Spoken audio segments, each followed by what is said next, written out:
It began with a secret, the kind that thrives behind office doors and late-night text messages. Michael Reed was the kind of man who seemed to have it all, a successful marketing executive, admired by colleagues, respected by clients, and envied by many. He carried himself with quiet confidence, his charm polished by years of professional success. On the surface, his life appeared neatly arranged, a comfortable home in Charlotte, North Carolina, a wife, 2 children, and a career that was only climbing higher. But beneath that perfect exterior, something was breaking. His marriage to Claire had become a hollow shell, polite conversations, shared calendars, and separate emotional lives. The laughter that once filled their home had faded, replaced by quiet dinners and unspoken resentment. Across the hall at the firm worked Emily Lawson, an intelligent, ambitious project manager in her early 30s. Like Michael, she too was trapped in a failing marriage. Her husband, Daniel, a civil engineer, had grown distant, spending more time on job sites than at home. The couple had once dreamed of building a life together, but years of stress and disappointment had turned love into formality. It began innocently, long lunches, shared frustrations, and sympathetic smiles that lingered too long. Both found in each other what they had been missing: attention, understanding, and excitement. The affair grew quickly, hidden behind professional pretexts and weekend conferences. For months, their secret felt exhilarating. In stolen hotel rooms, they promised each other new beginnings. Emily spoke of leaving Daniel, Michael said he would end things with Claire. They imagined a clean start, free of guilt and secrecy. But secrets rarely stay buried. Daniel Lawson was not a man easily fooled. When Emily began coming home late and guarding her phone, he noticed. When her perfume lingered on clothes she hadn't worn to work, he started watching. The tension in their home thickened, words replaced by silence and suspicion. One evening, while Emily was in the shower, Daniel scrolled through her phone. The messages confirmed his worst fears: affectionate texts, hotel receipts, and shared photos with Michael. His hands trembled as he read the words, his pulse pounding in his ears. The betrayal burned deep. At first, Daniel said nothing. Outwardly calm, he continued his routine: work, gym, dinner. But inside, a quiet storm gathered. He began tracking Emily's movements, secretly installing a GPS app on her phone. Soon, he added a tracker to her car. Every late-night meeting, every unexplained detour, he followed them all. It didn't stop there. He placed a small recording device under the couch in their living room, another beneath the passenger seat of Emily's car. Each discovery of whispered conversations and laughter fueled his obsession. He no longer wanted answers, he wanted control. By the time Emily and Michael decided to end their marriages for good, Daniel had already crossed a line. He watched as Emily packed a suitcase one cold January morning and left their house. He said nothing, only nodded as she drove away. Behind that calm exterior was something dangerous, a man unraveling, guided not by love or heartbreak, but by a dark, methodical resolve. When Michael accepted a promotion that required relocating to Raleigh, it seemed like a new beginning for both him and Emily. But Daniel wasn't finished. He couldn't let go, not of the betrayal, not of the humiliation, and certainly not of Emily's secret lover. That was when the real horror began. The move to Raleigh was supposed to be a clean slate. Michael had sold the house he once shared with Claire and rented a newly built home in a quiet cul-de-sac shaded by oak trees. The neighborhood was calm, families walking dogs in the evenings, sprinklers humming at dawn, the kind of place where nothing bad was ever supposed to happen. Emily visited on weekends at first, careful not to raise questions at work. They kept their relationship discreet, avoiding gossip that could ripple through the office. For the first time in months, Michael felt free, hopeful even. He filled the new house with warm furniture and subtle signs of a life renewed: fresh paint, potted plants, and a photograph of the two of them smiling by a lake. But hundreds of miles away, Daniel Lawson's world was darkening. His discovery of the affair had triggered something he couldn't contain. The betrayal became an obsession, his thoughts consumed by images of Emily and Michael together. Sleep eluded him. Every time he closed his eyes, he saw Michael's face, the man who had taken everything from him. In the evenings, Daniel sat alone in his workshop, surrounded by maps, tools, and equipment he had no business owning. He had subscribed to online forums about surveillance, downloaded tracking software, and watched endless tutorials about how to plant covert devices. His purchases grew stranger by the week: dash cameras, wireless microphones, voice recorders, and a set of small magnetic GPS trackers. He began driving to Charlotte during Emily's work hours, parking down the street from Michael's firm just to watch. From his car, he could see them occasionally leaving the building together, subtle, careful, but unmistakable. Daniel recorded everything on his phone. His notebooks filled with dates, times, and details of their movements. His obsession disguised itself as logic. In his mind, he wasn't stalking, he was gathering evidence. Evidence, he told himself, that would someday make sense of the pain. As the weeks passed, his paranoia deepened. He called Emily's friends pretending to be worried about her. He hacked into her cloud account, listening to saved voicemails between her and Michael. Each new discovery twisted the knife deeper. When Emily officially filed for divorce, Daniel's composure began to crack. Neighbors noticed him pacing outside late at night, talking to himself, sometimes shouting under his breath. His colleagues at the engineering firm saw him withdraw completely. His once methodical precision at work turned to careless mistakes. Then came the weekend that sealed his fate. A mutual acquaintance posted a photo online, Michael and Emily at a company event in Raleigh, smiling side by side. The caption was innocent enough: team dinner with the best. But to Daniel, it was proof that the affair hadn't ended. It was continuing, thriving, out in the open while he lived in humiliation. That night, he drank heavily and drove to a hardware store minutes before closing. He purchased duct tape, gloves, and a set of wireless microphones disguised as key fobs. To anyone else, it looked like random items. To Daniel, they were part of a plan, a way to expose the truth, though even he no longer understood what that truth was. He began visiting Raleigh on weekends without telling anyone. He parked near Michael's home, watching from a distance as lights turned on and off. Through binoculars, he could see the faint silhouettes of two people moving through the house. One night, he crept close enough to place a small listening device under the deck and another inside the outdoor light fixture near the front door. He listened to hours of recorded audio, conversations, laughter, silence, and every sound deepened his rage. What Daniel didn't realize was that his obsession had already turned into something irreversible.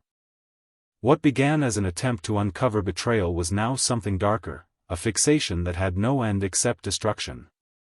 And somewhere in the depths of that growing madness, a plan was taking shape, one that would soon turn Michael's new beginning into his final chapter. By early spring, the small-town rhythm of Raleigh's outskirts seemed to lull everyone except one man. Michael Reed had settled into his new life. His days were long but fulfilling, his reputation at the firm stronger than ever. Emily often visited, and though their relationship was still discreet, it carried a lightness that had been missing for years. They shared morning coffee on the back porch, planned short trips, and spoke of a future that finally felt within reach. But the illusion of calm was already cracking. Daniel Lawson had slipped into full obsession. His every waking hour revolved around tracking Michael and Emily. He followed them digitally, physically, psychologically, studying them like a case file. Every detail mattered: the times Michael left for work, which days Emily stayed overnight, when the porch light turned off. He built a spreadsheet logging every pattern. What had begun as revenge had transformed into purpose. The more data he collected, the more he believed he was restoring control over his life. His notes became his gospel, his surveillance the only thing giving him direction. Inside his small garage, Daniel constructed what could only be described as a personal command center. Laptops, car trackers, microphones, all connected through a tangle of wires. On one monitor, a map showed the real-time movements of Michael's car. On another, audio feeds from hidden recorders played faintly, like ghosts whispering from afar.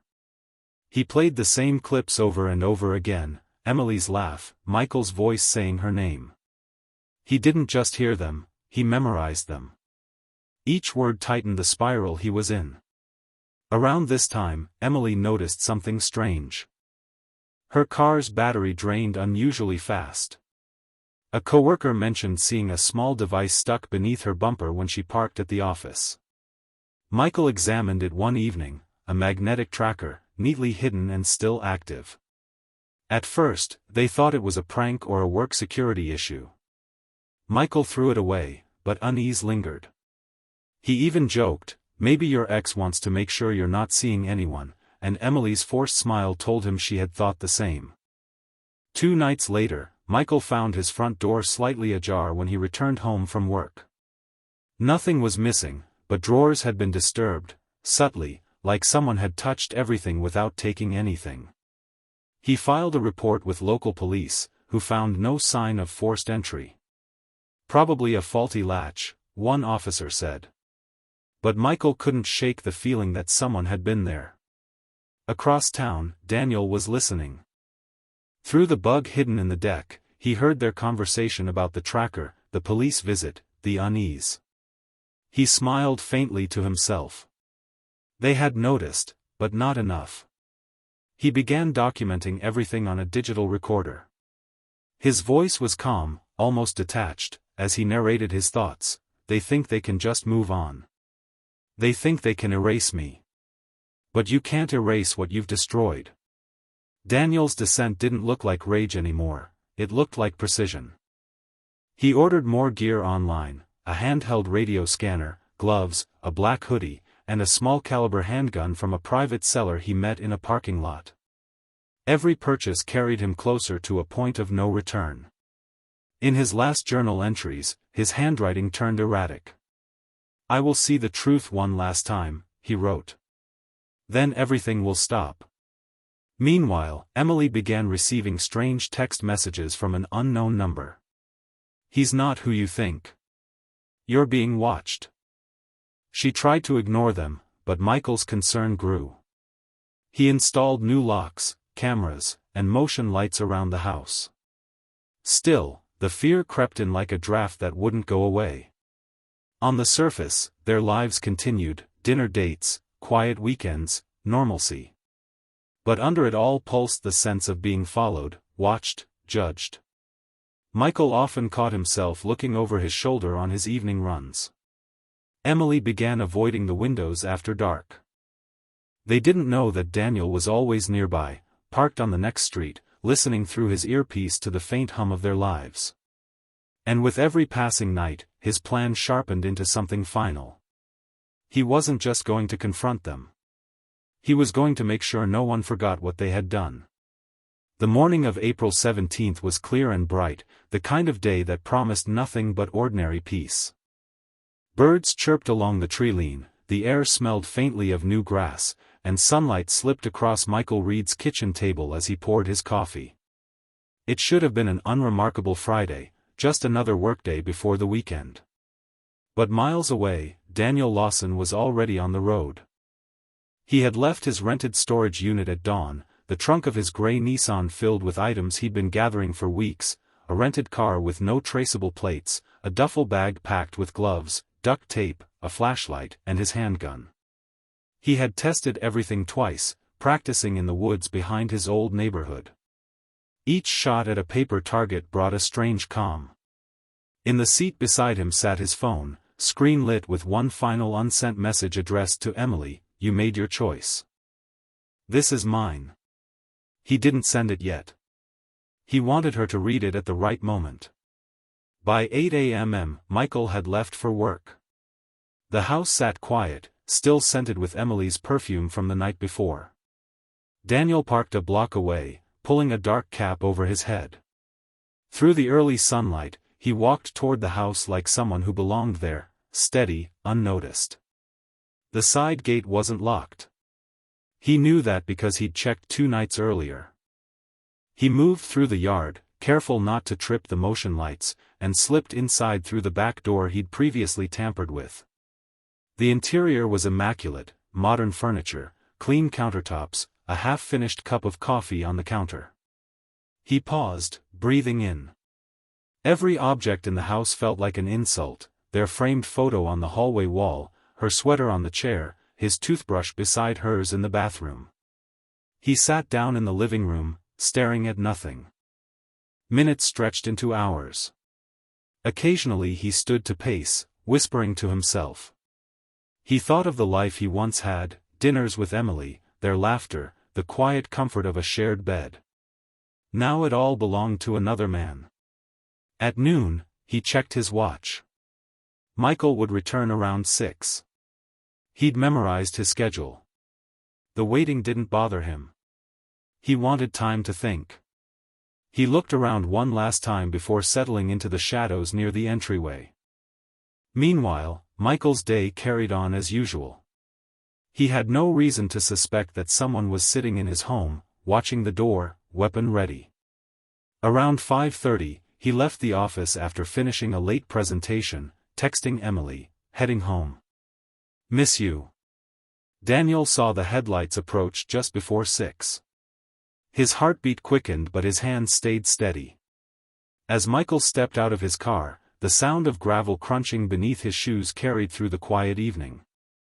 He unlocked the front door, humming softly, unaware of the darkness waiting just beyond the threshold. The first shot shattered the silence. Neighbors later said they heard 2 muffled pops, nothing alarming at first, more like firecrackers. Inside, Michael stumbled backward, collapsing near the hallway. Daniel stood over him, face blank, breathing hard. There was no shout, no rage, just an eerie stillness. When it was done, Daniel reached for his phone and typed the final message to Emily, "He's gone. I'm done too. I hope you remember this." He sent it, then walked to the couch and sat down. The house smelled of smoke and coffee. From his jacket pocket, he pulled a folded photograph, Emily smiling on a beach, wind in her hair. He stared at it for a long moment, whispering something only he could hear. Then a single echo broke the quiet, one last gunshot. By the time the neighbors called the police, the street was already swarming with flashing lights. Officers forced their way inside to find 2 bodies, Michael Reed lying near the doorway, Daniel Lawson slumped beside the couch. The weapon was still in his hand. There was no note beyond the text message and a recorder left on the table, still blinking red. On it, detectives would later hear Daniel's final words, "It ends here. No more lies." The sirens arrived before the sun had fully set, washing the quiet neighborhood in flashing red and blue. What had once been an unremarkable suburban street now pulsed with chaos. Police cars lined the curb, yellow tape stretched across driveways, and neighbors huddled behind fences whispering in disbelief. Detective Laura Bennett, a seasoned investigator with the Raleigh Police Department, was among the first to enter the scene. She paused at the doorway, taking in the stillness inside the house, a sharp contrast to the commotion outside. The scent of gunpowder hung faintly in the air. 2 bodies lay motionless, Michael Reed near the entryway, Daniel Lawson slumped by the couch.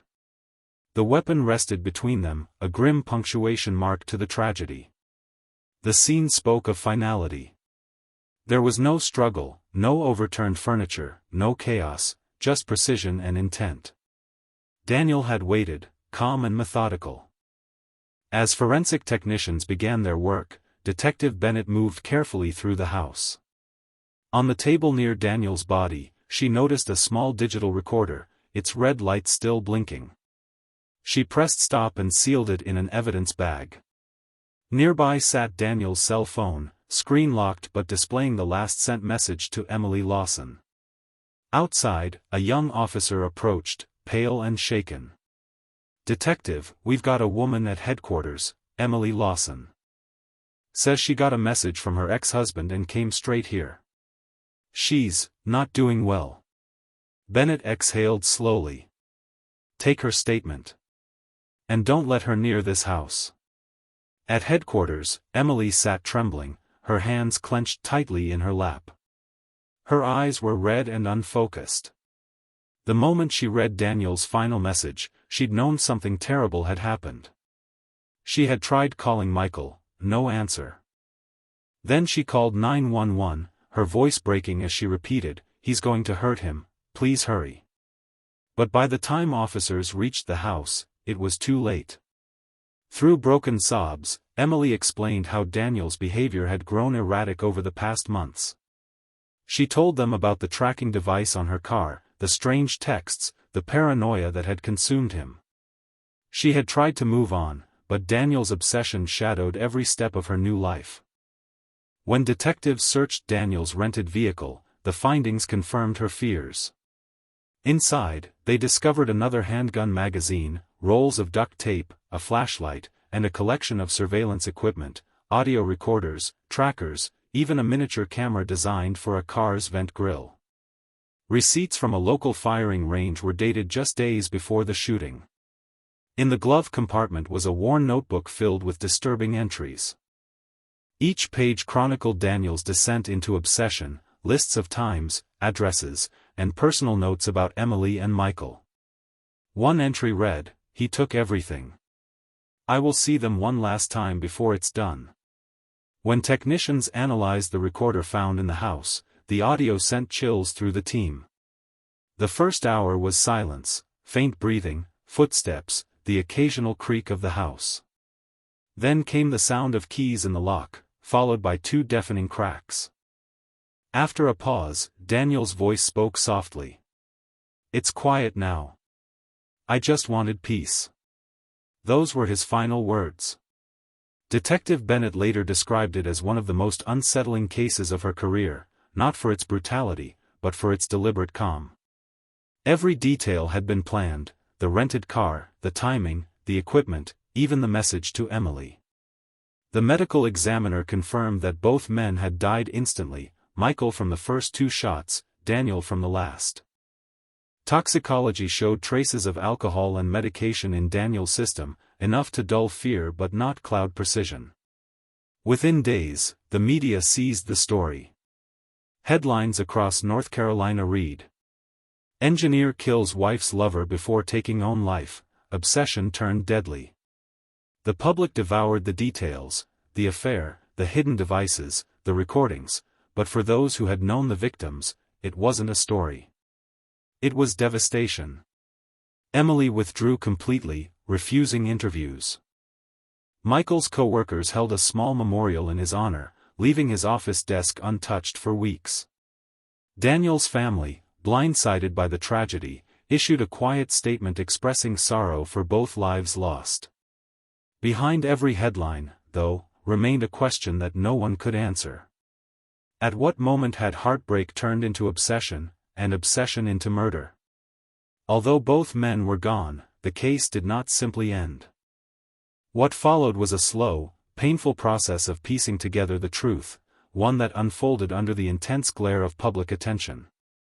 Since there would be no trial, investigators focused on creating a full official record for the coroner's inquest, a hearing meant to clarify every aspect of what had happened inside that quiet suburban home.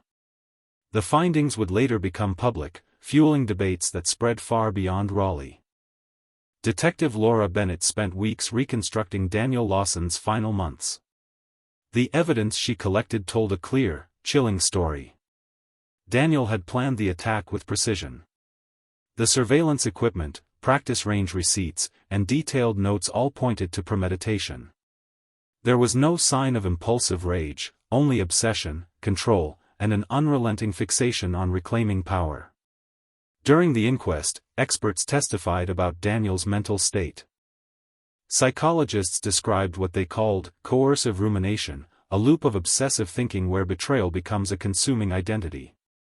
Dr. Kevin Morales, a behavioral analyst, summarized it best: "He didn't just lose his marriage, he lost the story he told himself about who he was."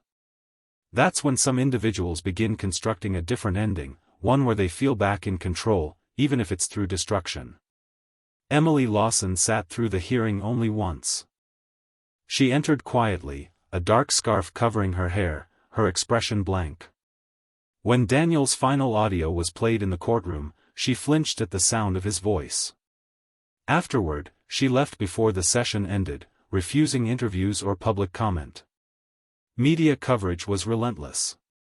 Talk shows framed the tragedy as a modern morality tale, headlines like, "When Love Turns to Control," and "The Hidden Cost of Infidelity." Radio hosts debated who bore the most blame, the cheating partners or the jealous husband. Some called Daniel a monster, others said he was a victim of emotional collapse and untreated mental illness. The online discussions were even harsher. Comment sections filled with accusations, moral judgments, and endless speculation. Some users dissected every photograph of Emily, calling her the reason two men are dead. Others wrote about the warning signs that were missed, the stalking, the devices, the fixation. But amid the noise, one theme kept emerging: how invisible obsession can be until it's too late. A month after the inquest concluded, a detailed investigative report was released. It revealed the full extent of Daniel's preparations, including a rental receipt for the car, purchased 1 week in advance, and an audio log showing he had rehearsed his words before the attack. The timeline left little doubt that he had planned both the killing and his own death. The report also noted something more haunting: Daniel had mailed a package to his parents 2 days before the shooting. Inside were old family photos, his wedding ring, and a note that simply said, "Don't be angry. I couldn't live with the silence." For Michael's family, the findings offered no peace, only confirmation of how deliberate it all had been. His younger sister, Claire, spoke at the memorial service held months later. Standing before a crowd of colleagues and friends, she said quietly, "We talk about betrayal and guilt, but we rarely talk about the loneliness that comes after. My brother made mistakes, yes, but no one deserves to pay for them with their life." Her words captured what the legal system could not: the human weight of a tragedy that defied neat explanations. When the case finally closed that summer, the district attorney's office issued a short statement: "The evidence indicates Daniel Lawson acted alone in the premeditated killing of Michael Reed, followed by his own death. This case underscores the lethal potential of obsessive control and emotional despair." It was factual, sterile, but beneath those words lay a heartbreak that statistics could never quantify. Outside the courthouse, journalists filed their final stories, and the public's attention gradually shifted to newer headlines. But for those closest to the case, the silence that followed felt heavier than the noise that came before. In the months that followed, the house on Brookstone Lane stood empty, blinds drawn, mailbox overflowing, the once manicured lawn turning wild. No one wanted to buy it. For neighbors, it had become a grim reminder of how easily ordinary lives can twist into tragedy. The story faded from headlines, but for those who had lived it, forgetting was impossible. Emily Lawson left North Carolina that summer. She resigned from her job, sold what few belongings she could bear to part with, and moved to a small coastal town in South Carolina under her maiden name. She rented a modest apartment near the water, quiet, anonymous, free from the curious stares that followed her everywhere in Raleigh. She rarely spoke of the past, not to the few friends she made nor to her therapist, except in fragments. Nights were hardest. Sometimes she woke to phantom sounds, footsteps, the faint click of a recorder, her name whispered in Daniel's voice. Guilt lingered like a stain she couldn't scrub clean. She avoided mirrors for weeks, unable to face the woman who had once believed love could fix everything. For Michael's family, grief became its own kind of exile. His parents, Robert and Diane Reed, moved back to Virginia, selling their son's house and donating his belongings to charity. Diane refused to attend public vigils, saying she didn't want her son's memory tied to someone else's madness. Yet, in quiet moments, she admitted she reread every article, searching for some detail that might make sense of his final minutes. Daniel's parents grieved in silence. They never held a funeral, only a private service in their backyard with a single photograph placed beside a candle. His mother, Evelyn, said little beyond one aching sentence: "He was a good boy once. I don't know when he disappeared." The tragedy left ripples across the community. At the engineering firm where Daniel had worked, management introduced mandatory mental health sessions, a move inspired by his breakdown. The marketing firm where Michael had thrived created new workplace guidelines addressing inter-office relationships, a quiet acknowledgement of how blurred boundaries had played a role in the catastrophe. In online forums, the debate never fully stopped. Some called it a cautionary tale about infidelity, others a warning about untreated mental illness. But those who studied the case closely saw something deeper: how secrecy can multiply pain until it consumes everyone in its path. A year later, a local news outlet produced a documentary titled "The Quiet Spiral: The Reed Lawson Case." It explored not only the crime but the psychological unraveling behind it. In one of the final segments, Detective Laura Bennett spoke candidly: "When we first entered that house, what struck me wasn't the violence, it was the calm. He had waited there for hours, listening to his own thoughts. That kind of silence is terrifying. It tells you he wasn't just angry, he was finished." The documentary ended with footage of the now empty cul-de-sac, sunlight filtering through trees, children's laughter echoing faintly in the distance. Life had continued, as it always does, indifferent to what once happened behind those doors. For Emily, healing was slow, fragile. She volunteered at a crisis center for victims of stalking and domestic abuse, finding meaning in helping others recognize the warning signs she once ignored. When asked why she did it, she simply said, "Because silence kills long before violence does." Years later, the events would be remembered not for their brutality, but for the quiet tragedy of human unraveling, how love, betrayal, and obsession collided in a single moment that destroyed 3 lives. In the end, there were no villains untouched by pain, no heroes to redeem it all, only choices, and the heavy echo of what they cost. The case of Michael Reed and Daniel Lawson remains one of those rare, haunting stories that leaves behind more questions than answers. It reminds us that betrayal doesn't always scream, sometimes it whispers until someone finally breaks.